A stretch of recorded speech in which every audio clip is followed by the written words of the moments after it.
तो स्टैंडर्ड 11 ओसी में आज हम नया चैप्टर स्टार्ट करने जा रहे हैं। चैप्टर का नाम है चैप्टर नंबर 2 बिजनेस सर्विसेज 1। इसके बाद का चैप्टर है बिजनेस सर्विसेज 2।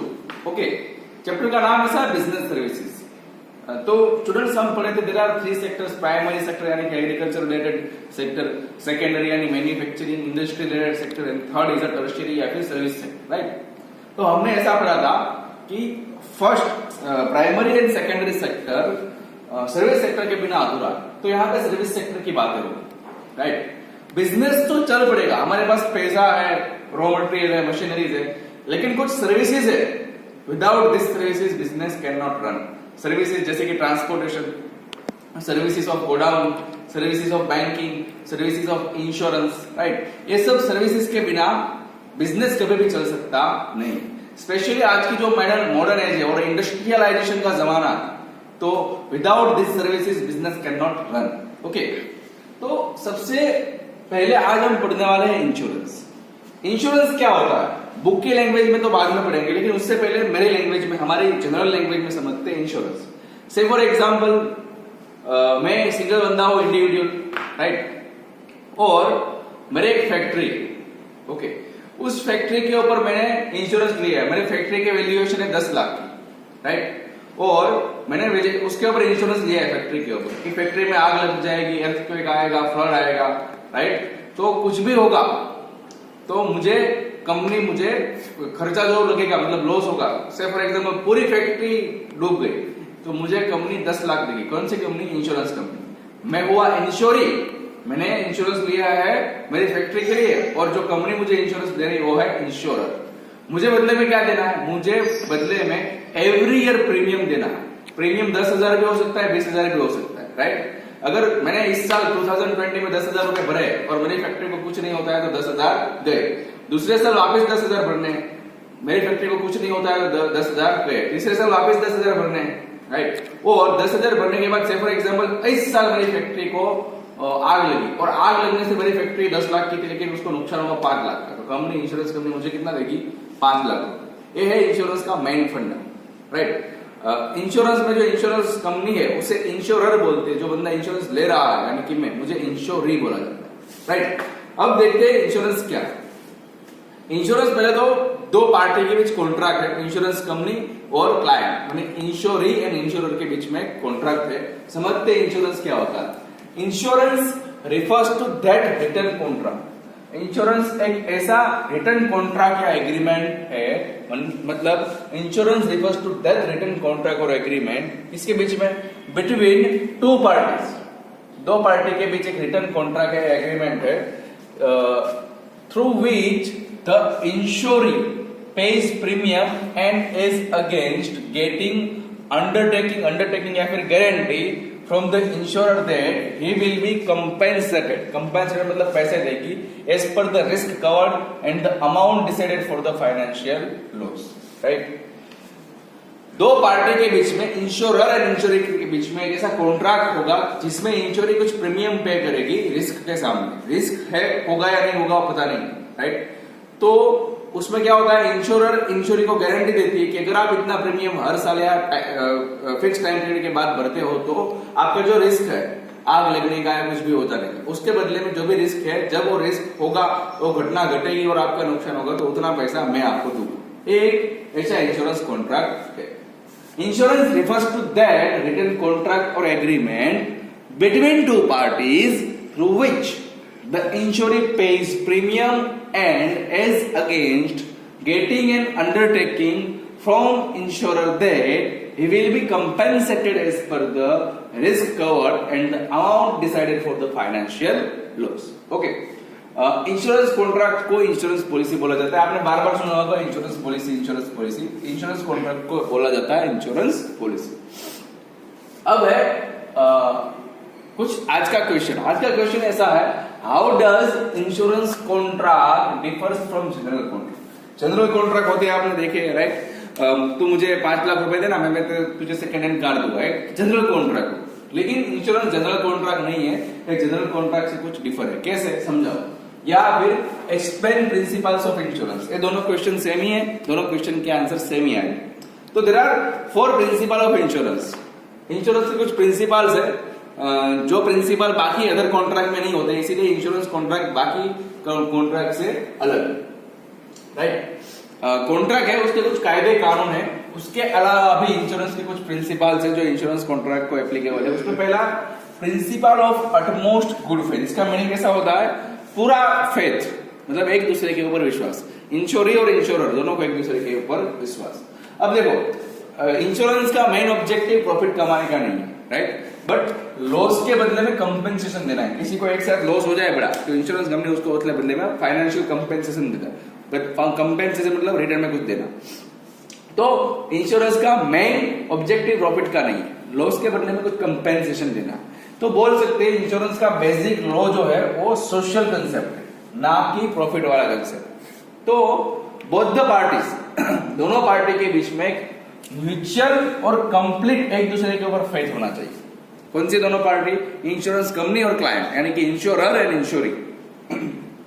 तो जब एक पार्टी दूसरी पार्टी के साथ इंश्योरेंस कॉन्ट्रैक्ट करती है तो both parties provide all information required regarding the insurance product. Insurance की अलग अलग प्रोडक्ट होती है, आपको ये इंश्योरेंस लेना है तो इतना रिटर्न मिलेगा, ये इंश्योरेंस लेना तो इतना रिटर्न मिलेगा। तो ऐसे अलग अलग प्रोडक्ट है, प्रोडक्ट के रिगार्डिंग आपको हर एक इंफॉर्मेशन बतानी पड़ेगी। सर इंश्योरेंस कंपनी को क्या इंफॉर्मेशन बतानी होती है, इंश्योरेंस कंपनी को इंफॉर्मेशन बतानी होती है कि देखो 10,000 प्रीमियम है, आपको 10 साल तक 10-10 हजार रुपए भरने हैं, आपको 20 साल के बाद मिलेंगे, इन बिटवीन आपकी नेचुरल डेथ हो जाती है तो आपको बहुत कम पैसे मिलेंगे, लेकिन अननेचुरल डेथ होती है तो आपको 10 लाख रुपए मिलेंगे, राइट। ये सब इंफॉर्मेशन होती है जो इंश्योरेंस कंपनी को इंश्योरी को बतानी होती है। इंश्योरी को ये बताना है कि देखो मुझे हाई बीपी का प्रॉब्लम है, मुझे डायबिटीज है, राइट, मुझे पहले ये हुआ था, एक बार मेरा एक्सीडेंट हुआ था। तो ये सब इंफॉर्मेशन एक दूसरे को बतानी बहुत ही जरूरी है, राइट। यहाँ पे मैंने मेडिक्लेम की बात करी, इंश्योरेंस के बहुत सारे टाइप्स है, वो नेक्स्ट लेक्चर में हम पढ़ेंगे। देखो कई बार क्या होता है, even if information is not asked by either parties then also it is moral responsibility of both parties to provide information. कई बार इंश्योरेंस कंपनी को इंफॉर्मेशन नहीं मांगते, कई बार इंश्योरी से नहीं मांगते इंफॉर्मेशन, फिर भी इंश्योरेंस कॉन्ट्रैक्ट लेते हो सारे इंफॉर्मेशन बता देनी है जो इंश्योरेंस के साथ कनेक्टेड। अब देखो इंफॉर्मेशन प्रोवाइड नहीं करोगे तो क्या होगा, if information is not provided policy और agreement null and void. Null and void मतलब तब से कॉन्ट्रैक्ट पूरा हो जाएगा, फिर आपका नुकसान होगा, फिर भी इंश्योरेंस कंपनी आपको कुछ देगी नहीं। नल एंड वॉइड मतलब इनवैलिड। अगर इंफॉर्मेशन नहीं प्रोवाइड करोगे तो आपको कुछ मिलेगा नहीं, कॉन्ट्रैक्ट रद्द हो जाएगा। And इंश्योरी can not bank the premium already paid, जो प्रीमियम भरा है हर साल वो भी वापस नहीं मिलेगा। एंड लॉसेस, अगर लॉसेस होगा तो भी लॉसेस के बदले में उसको कंपेंसेशन कभी भी मिलेगा नहीं, राइट। तो यह principle of utmost good faith, एक दूसरी पार्टी को दूसरी पार्टी को विश्वास होना चाहिए, फेथ होना चाहिए कि ये जो इन्फॉर्मेशन दे रहा है वो सच्ची और पूरी इन्फॉर्मेशन है, इन्फॉर्मेशन कुछ भी बाकी नहीं है ना। आपसे principle number 2, principle of indemnity. Indemnity का मतलब होता है रिटर्न, बदले में क्या मिलेगा, राइट। अब देखो इंश्योरेंस कॉन्ट्रैक्ट जब डिसाइड होते हैं ना तभी से फिक्स होता है कि आपको इंश्योरी को इतना प्रीमियम देना है और उसके बदले में आपको इतना लॉस मिलने का चांसेस है अगर कुछ इंसिडेंट हुआ तो how much insurance company will have to pay to the insuree if loss incur. अगर लॉस होता है तो इंश्योरी को कितना इंश्योरेंस कंपनी पे करेगी, ये कैसे डिसाइड होता है। तो देखते हैं, इंश्योरी can not gate amount over and about the loss. Loss कितना हुआ है 5 लाख का, तो आपको कभी भी 6 लाख मिल सकते नहीं, जो अमाउंट है जो लॉस हुआ है उतना ही पैसा मिलेगा। Not applicable for life insurance. Life insurance में ऐसा है नहीं, लाइफ इंश्योरेंस में पहले से फिक्स अमाउंट होगी कि भाई आपकी डेथ होती है तो आपको 10 लाख मिलेगा, क्योंकि लाइफ की कभी भी कोई वैल्यू लगा सकता नहीं है, उसका कितना नुकसान होगा कोई डिसाइड कर सकता नहीं। तो इंश्योरी can not gate amount over and about the loss, जितना लॉस हुआ है उससे ज्यादा इंश्योरी को पैसा मिलेगा नहीं। लेकिन ये रूल है वो लाइफ इंश्योरेंस को एप्लीकेबल है नहीं, क्योंकि लाइफ की कभी भी हम वैल्यू लगा सकते नहीं, right. If an insurer takes a policy for a product at a lower value than the original value, it is implied that he will proportionally get lesser amount। ये क्या है आपको समझ में नहीं आएगा तो मैं आपको एग्जाम्पल देके समझाता हूँ। देखो सबसे पहले एग्जाम्पल, किसी प्रोडक्ट के ऊपर आपने इंश्योरेंस लिया जिसकी वैल्यू है 5 लाख, से फॉर एग्जाम्पल कार। एक कार ली है जिसकी वैल्यू है 5 लाख, राइट। उसके ऊपर आपने पॉलिसी ली है 3 लाख की। सर हम 3 लाख की क्यों पॉलिसी लेते हैं, 5 लाख की पॉलिसी लेते हैं ना।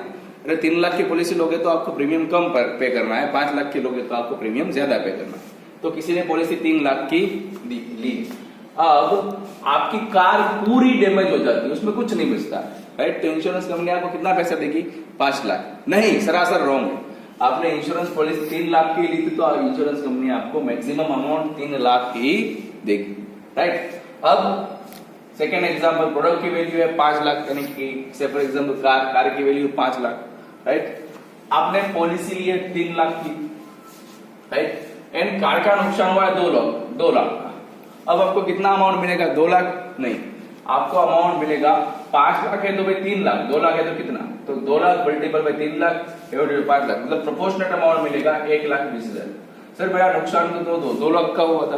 अरे भाई तेरा नुकसान बोले 2 लाख का हुआ, तेरी प्रोडक्ट की वैल्यू कितनी थी, 5 लाख, उसके सामने तूने प्रीमियम कितने पैसे का भरा है, सिर्फ 3 लाख, तो तुझे 2 लाख का लॉस हुआ है तो प्रोपोर्शनेट अमाउंट मिलेगी, और वो प्रोपोर्शनेट अमाउंट है 1,20,000, राइट। अब आपकी प्रोडक्ट यानी कार 5 लाख की, आपने पॉलिसी ली उसके ऊपर 5 लाख की ली, आपकी पूरी कार डैमेज हो जाती है तो आपको मिलते हैं 5 लाख रुपए, राइट। से फॉर एग्जांपल आपने प्रोडक्ट ली 5 लाख की, उसके ऊपर पॉलिसी भी ली 5 लाख की, लेकिन कार का डैमेज हुआ है 3 लाख का, तो आपको 3 लाख मिलेगी यार, राइट। तो इस तरह से तो यह है प्रिंसिपल ऑफ इंडेमनिटी। आपको बदले में कितना पैसा मिलेगा, आपने जितना प्रिमियम भरा है जिस हिसाब से, जो पॉलिसी ली है, जो आपने प्रोडक्ट सिलेक्ट करी है इंश्योरेंस में, उस हिसाब से आपको पैसा मिलेगा। Number 3, principle of insurable interest. ये भी मजेदार कंसेप्ट है। देखो, the इंश्योरी must have financial interest in the product of ensure. जो प्रोडक्ट के ऊपर आपने इंश्योरेंस लिया है उसमें आपका खुद का फाइनेंशियल इंटरेस्ट होना चाहिए। फाइनेंशियल इंटरेस्ट होना मतलब आपके पैसे उसमें लगे होने चाहिए, राइट। से फॉर एग्जांपल आपका घर का मकान, राइट, तो उसमें आपका फाइनेंशियल इंटरेस्ट है, क्यों, वो घर खरीदते समय आपने पैसे दिए, लेकिन उसमें जो रेंट पे रहता है बंदा उसी घर में, उसका कोई फाइनेंशियल इंटरेस्ट है नहीं। जो बंदा रेंट पे रहता है वो घर पे इंश्योरेंस ले भी नहीं सकता, और अगर लॉस होता है तो उसे कुछ पैसा भी मिलेगा नहीं, मालिक को ही मिलेगा, राइट। इनका मतलब principal of insurance insurable interest का सिंपल सा मीनिंग वो होता है, जिस प्रोडक्ट का मैं इंश्योरेंस ले रहा हूं उसका मालिक में होना चाहिए, राइट। उसके बाद है principal of subrogation. When policy is taken for an insurable product and product fully damaged, insurance company pays compensation, and the fully damaged product's ownership will be with insurance company, right? मतलब कि कोई product है, right, से for example car, वो car के ऊपर 5 लाख रुपए का आपने इंश्योरेंस दिया है, 5 लाख की कार, वो फुल्ली डैमेज हो जाती है, राइट।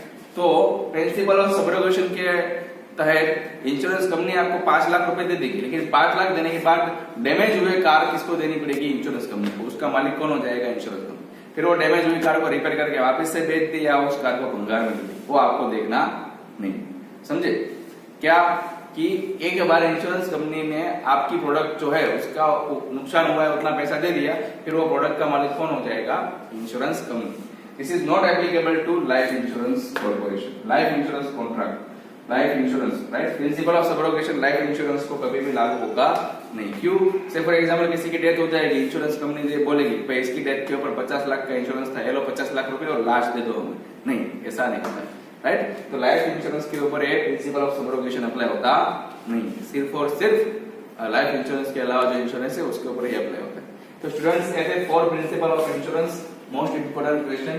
पहला है principle of utmost good faith, दूसरा है प्रिंसिपल ऑफ इंडेमनिटी, तीसरा है principle of insurable interest, and चौथा है principal of subrogation. Next lecture में हम पढ़ेंगे टाइप्स ऑफ इंश्योरेंस। तब तक के लिए thank you for the day.